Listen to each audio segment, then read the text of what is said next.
Hi, இன்றைக்கி முட்டை குழம்பு எப்படி பண்ணுறதுன்னு பார்க்கலாம். அதுக்கு ஒரு மசாலா ரெடி பண்ணிக்கலாம். தேங்காய் 2 ஸ்பூன், சோம்பு 2 ஸ்பூன் பொட்டுக்கடலை போட்டு நல்லா அரைச்சி எடுத்துக்கோங்க. குக்கர் வச்சு 2 ஸ்பூன் எண்ணெய் ஊற்றிட்டு பட்டை, லவங்கம், கிராம்பு, ஏலக்காய் இதெல்லாம் ஆட் பண்ணிவிட்டு நல்லா பொரிஞ்சோடனே 2 பச்சை மிளகா, 3 வெங்காயம் சேர்த்துருக்கேன்.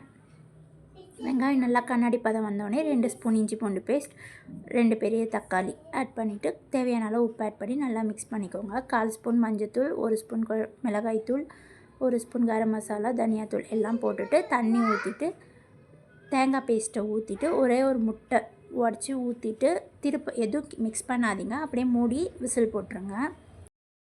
இப்போ 2 முட்டையை வேக வச்சு எடுத்துருக்கேன். அந்த முட்டையை தோசைக்கல்லில் எண்ணெய் ஊற்றிட்டு உப்பும் பெப்பரும் போட்டு முட்டையை நல்லா டாஸ் பண்ணி எடுத்துகிட்டு அந்த முட்டையை குழம்புல ஆட் பண்ணிக்கோங்க. சூப்பரான முட்டை குழம்பு ரெடி ஆகிடுச்சு. மறக்காமல் ட்ரை பண்ணி பாருங்கள். சேனலை சப்ஸ்கிரைப் பண்ணிவிடுங்க.